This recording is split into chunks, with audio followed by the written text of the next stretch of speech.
Welcome to episode 4 of Roadbook. Delphine Cross and Aurelia Roxelan are taking part in their second Andalucia rally, and they've even decided to swap places in their T3.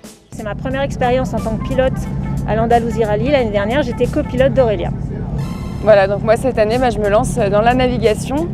Une première fois sur le siège du copilote et une première fois avec la tablette, c'est un vrai bonheur. Je pense que c'est un plus d'avoir pu switcher pour savoir vraiment les attentes de l'une et de l'autre. Objectif Dakar, si mon copilote à un moment est perdu, voilà, je sais utiliser l'outil.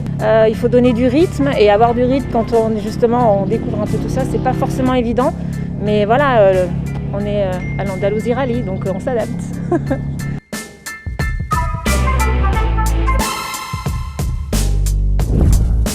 Plenty of you Rally Raid fans will know Camelia Liparotti, who has also decided to change things up this year. The Italian is acting as a co-driver for the president of Yamaha Europe, Eric de Sen, who has traded the boardroom for the bivouac. With my job, I have all reasons not to be there. Camelia is hitting my head and say, no, you have to go back to the field. You must experience yourself. And I love this kind of easy and full connection with teams, drivers, riders. Normally I am a driver, but this rally I am co-driving, so I am learning a lot. It is very interesting, especially that we have an electronic roadbook for the first time, so everything is new for me. Eric is driving very well, fast and safe.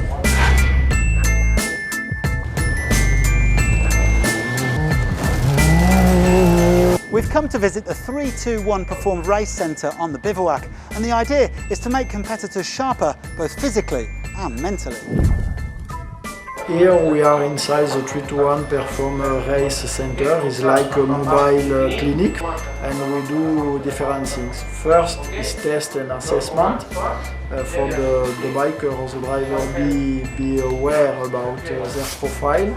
And after, it's also teach and coaching.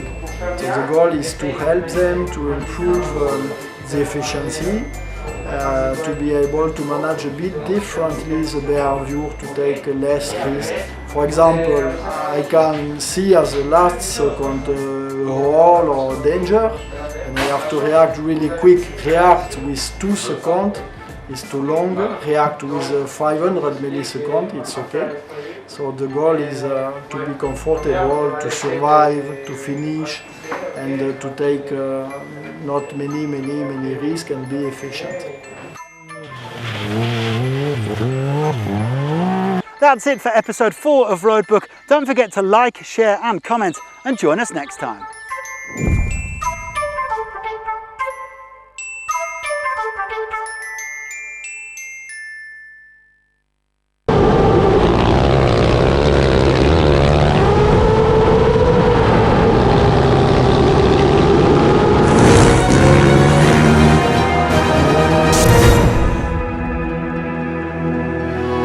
The sun rising on another beautiful day in Andalucia, but a busy day at the office for the bikers who had almost 300 kilometres to cover. Pablo Quintanilla managed to get through without any major issues in spite of some tricky notes in the road book. The Chilean's still getting the feel of his new Honda, and he says he's looking forward to seeing what this bad boy can do in the desert. Sebastian Bühler also had fun today.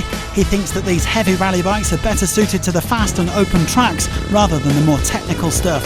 The German did, however, incur a 15-minute penalty for changing an engine. That drops him down to 8th in the standings.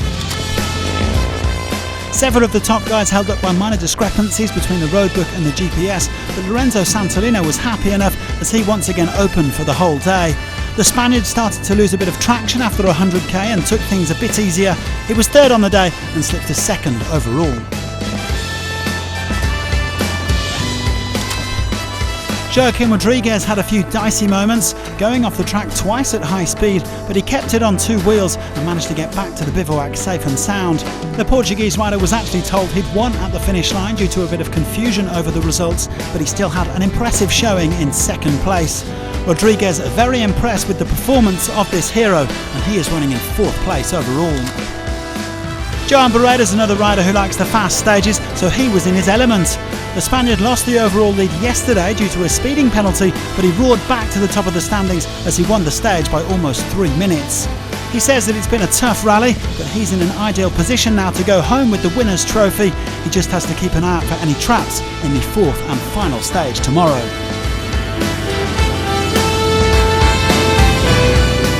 We try to manage as well as possible in these situations and to keep calm and going until the end. And finally, I think we make a good stage. The gap's opening up on this third stage. Barreda's now 2 minutes and 52 clear of Santolino, with third place Quintanilla over 10 minutes back.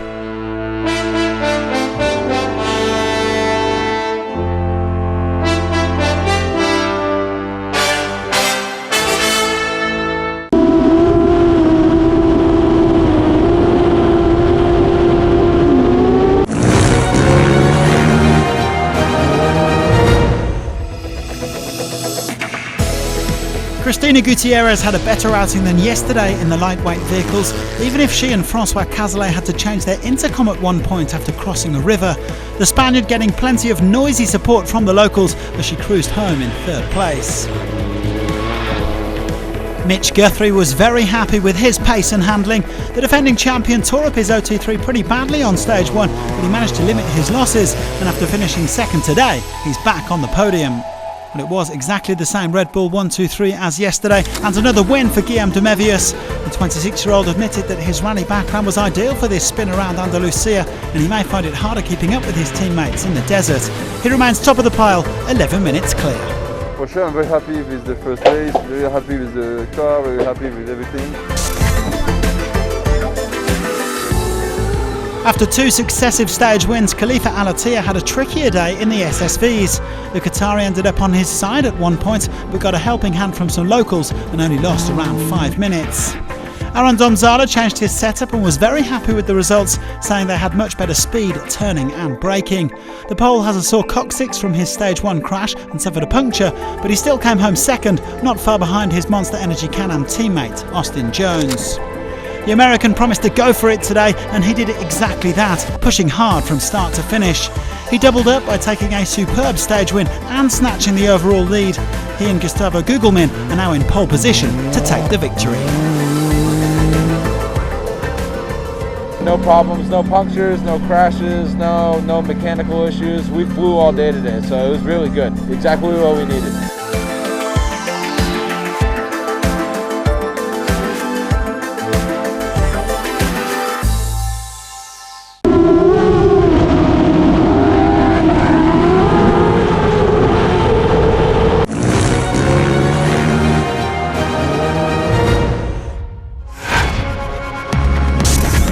In Rally Raid, one cruise loss is often another cruise gain. Eric van Loon climbed to 4th overall after Vaidota Zala lost half an hour changing a generator belt. The Dutchman enjoyed the stage and praised his co-driver Sebastian Delaunay. Even a puncture didn't stop them coming 5th. Matthias Ekstrom had his best day of the rally so far. The former world rallycross champion had a really good flow at the start, especially with the heavier fuel load.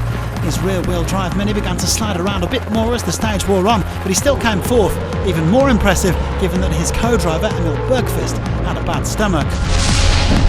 Everything went well today for Carlos Sainz. He and Lucas Cruz only lost a handful of seconds when they briefly took the wrong road.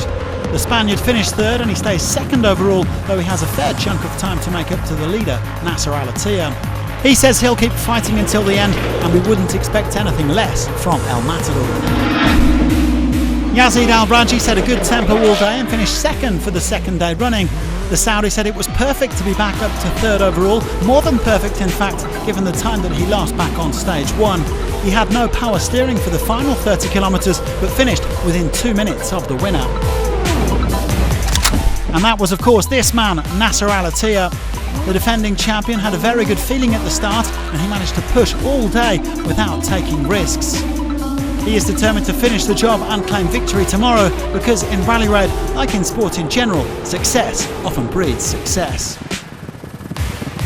I am compete each race, to win the Andalucia rally, When you win here, you find yourself in Dakar, you are good. Tomorrow, another day, but okay, we don't need to be relaxed, just we keep going like today. It's hard to see NASA squandering a lead of 4 minutes 43 seconds on Sunday, but anything can happen in this discipline. Science, Al Raji, Fan Loan and Ekstrom make up the top 5.